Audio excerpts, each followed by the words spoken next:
el argentino admira a Europa y tiene una versión generalmente muy distorsionada y muy idealizada de Europa. Ciertamente viven en lo económico y social mejor que aquí, no cabe duda, pero está lejos de ser un lugar sin conflictos, sin problemas, donde todo sea fácil y todo se pueda conseguir. De modo que en realidad sí nos miramos el ombligo, porque cuando hablamos de Europa no es nada más que para decir que qué malos que somos aquí, o que mal que está todo aquí, en Europa todo es perfecto, y no, en Europa no todo es perfecto. Además es un poco raro que no nos comparemos nunca con Haití o con el África o con el sur asiático, donde hay lugares que están todavía bastante peores que la Argentina. Pero que peor, por ejemplo, Argentina hoy tiene más inflación que Haití. Y la pobreza de la Argentina es superior al 57%, y yo no sé si Haití no estará por allí. No, Haití tiene más de 90. Bueno,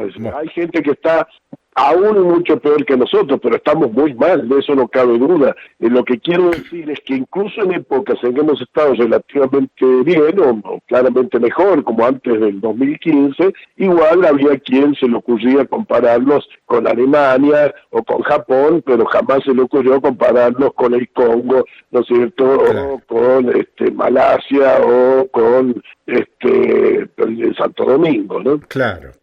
Ahora, esta forma que tiene el actual gobierno Milei de reírse en la cara de los jubilados y pensionados después de haberle vetado esa ley que permitía que los jubilados recibieran cerca de aproximadamente 18, 20 mil pesos, cuando una tarjeta del asado que se comió con los diputados que le dieron en el clavo, digamos, al espíritu de los jubilados, costaba 20 mil pesos, ¿no? Sí. Bueno, creo que le ha ido bien al comienzo, y sobre todo al comienzo de su gobierno, digo, a Milei le iba bien, burlándose de otros, porque la parte, por lo menos la mitad de la población, sentía que se estaba burlando de los demás, de los kirchneristas, o de los peronistas, o de los pobres, que seguramente ellos sentían que no era su caso. Entonces, qué bueno burlarse de los demás. Ahora, cuando la burla empieza a caerle arriba de la misma población, es decir, los mismos que votaron a Milei están pasándola económicamente pésimo, y son parte de aquellos que fueron burlados por el veto que se hizo a la ley sobre jubilaciones, que implicaba una mejora mínima, necesaria, claro, pero absolutamente insuficiente, y ni siquiera eso se les quiso, ¿no es cierto?, se les quiso otorgar por parte del gobierno nacional.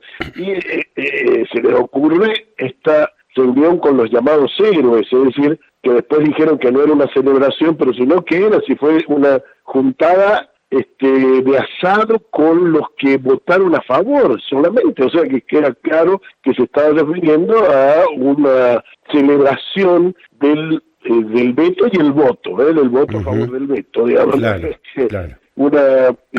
Lo cual es una burla en la cara de la mayoría de los argentinos, que no son tantos los que pueden gastarse 20 mil pesos en una noche. Si es que esto costó 20 mil pesos, todos sospechamos que costaba bastante más. Mucho más, claro. Como debe haber costado mucho más el voto, ¿no? Porque dar vuelta el voto de esos diputados radicales, que ahora los consideran dentro de ese partido como traidores, y todavía están pensando si a los traidores hay que suspenderlos o hay que perdonarlos, pero mucho más debe haber costado. Bueno, es que algunos lo consideran traidores, hay muchos otros que en realidad están en callado acuerdo, por connivencia, o por lo menos quieren guardar silencio, esconder todo bajo la almohada, ¿no? Hemos visto a varios diputados de la UCR aparecer a nivel nacional y que no acompañaron ese voto, digamos, a favor del veto, pero que sin embargo no quieren tomar ninguna sanción y hasta justifican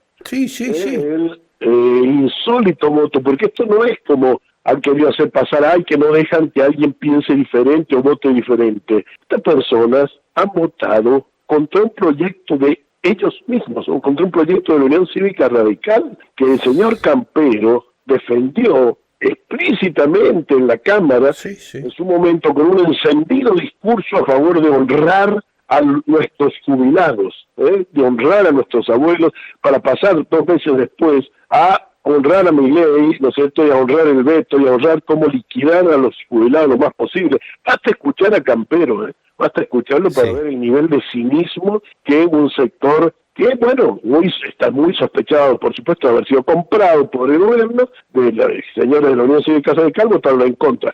Sí, votaron en contra de los jubilados. No son los únicos, son los más visibles porque mientras otros también cambiaron su voto, varios diputados de los partidos provinciales, muchos, claro. Los ligados al inefable gobernador Jaldo, al impresentable gobernador Jaldo de Tucumán, que es un camaleón, que nadie sabe qué camiseta tiene ni a qué partido pertenece, no tiene ninguna identidad, es una vergüenza el señor ese. Bueno, eso de 2 votaron también junto con los radicales traidores, ¿no? Bueno, pero perdón, allí hay un mendocino de altísimo perfil que es Alfredo Cornejo, que justifica todo. Absolutamente, ¿no? Cornejo trabaja a favor de la extrema derecha todo el tiempo, ¿no? O sea, no le importa quién sea, si es Bullrich, Macri, Milei, él está con la extrema derecha. Es muy triste esto de parte de alguien que alguna vez lo tuve como alumno, y entonces, hace 25, 30 años, en la Facultad de Ciencias Políticas de la Universidad de Cuyo, era un socialdemócrata, un alfonsinista, ¿no? ¿Y cómo puede cambiar de ropaje ideológico? Bueno, cambió muchísimo porque él fue el que hizo el acuerdo con Néstor Kirchner para la incorporación de Cobos al gobierno kirchnerista. Claro. Fue él el impulsor. Nada menos. Fue el autor ideológico, digamos. Así fue. Y debe haber sido el autor ideológico del voto no negativo, no positivo. No lo sé, porque después se rompió un tanto su relación con cómo se deterioró a posteriori, ¿no? La verdad que eso no sé, pero él sí fue el mentor del acuerdo de radicalismo con Macri después. Wow. ¿No? O sea que es el permanente mentor de la no identidad radical, de que el radicalismo vaya detrás de cualquier otro que pase y tenga una cierta fuerza política, y él, después de Macri para acá, ha sido siempre de derecha y cada vez más, ¿no? Alguien que tuvo una formación de posgrado, incluso nada brillante, pero tampoco nada con bastante capacidad, y habiendo pasado exámenes y demás para poder terminar apoyando las cosas más burdas de la política nacional. Eso es lamentablemente lo que hoy representa un Cornejo que en otra época pudo ser bastante valorado, ¿no? Pero que, hoy ha cambiado, ¿no? Roberto, ¿qué siente usted cuando escucha diputados, legisladores, hasta el propio Milei, descalificar a la universidad pública y a personalidades o no de la universidad pública? ¿No le parece que estamos regresando como a aquella época previa de persecución de quienes pensaban distintos antes de la dictadura cívico-militar, cuando ya entraba a funcionar la ultraderecha de López Rega, cuando se intervino a las universidades nacionales, cuando operaban ya los agentes de la AAA armados en nuestras universidades? ¿No le parece que estamos como llegando a un estado parecido? No, afortunadamente creo que si por ello fuera, sí, pero la realidad es muy otra hoy. No hay bandas armadas andando por las calles, por suerte, y espero que siga sin ocurrir cosas así. Y a pesar de la violencia policial, se ha llegado a reprimir a una niña brutalmente por parte de la policía de Bullrich, y ha tenido el inicio de una acción judicial, y se acaba de insistir en que hay que dar penas más amplias a los que mataron por la espalda a Rafael Nahuel, de gente de gendarmería. Sí. Así que no estamos en una época de tanta impunidad como la de las 3A. Afortunadamente ellos quieren instalar, por supuesto, el terror, el miedo, pero hoy el bloque de derechas dentro de la universidad, de extrema derecha, digamos, derecha antidemocrática, es muy minoritario, ¿no? Es muy minoritario, de modo que es prácticamente no una lucha que se ve dentro de las universidades entre diversos sectores ideológicos, sino una lucha del gobierno contra la universidad. Claro. Llanamente, es decir, no puedes uno ser universitario y salir a defender la política de Milei en la universidad, que simplemente es destituir las universidades, quitarles el presupuesto, etcétera, También es cierto que uno advierte un poquitito de aquello de la soya y las uvas. ¿Ustedes se acuerdan eso? De que, bueno, las uvas no me gustan porque en realidad no las puedo alcanzar. Bueno, en la envidia está bastante presente. Claro. Ese sentimiento en las posturas de la libertad avanza. Son envidiosos. Sí, Tienen envidia, ¿no? Es decir, porque son burros. Pues la mayoría de ellos no ha estudiado absolutamente nada, ¿no? Milei es un mediocrísimo economista que para poder escribir tiene que estar plagiando todo el tiempo, que se hace llamar doctor y no tiene doctorado de cosa alguna, ni lo inició siquiera, o sea que bueno, a él le encantaría ser una figura intelectual, pero la verdad que no es, no le da. No le da el piné. No le da, pero ni por lejos. Entonces, mira, él, ni Adorni, ese conjunto de inútiles, ¿no es cierto?, que configuran mayoritariamente el gobierno nacional. Habrá alguna excepción, por supuesto que las hay, pero mayoritariamente es un gobierno de ignorantes, ¿no? Entonces, la envidia a la ciencia, la envidia a la razón, la envidia al conocimiento, se transforma en resentimiento y en supuesto desprecio, ¿no? Es el perfil que tiene la gente mediocre no formada, ¿no? Es así, ciertamente.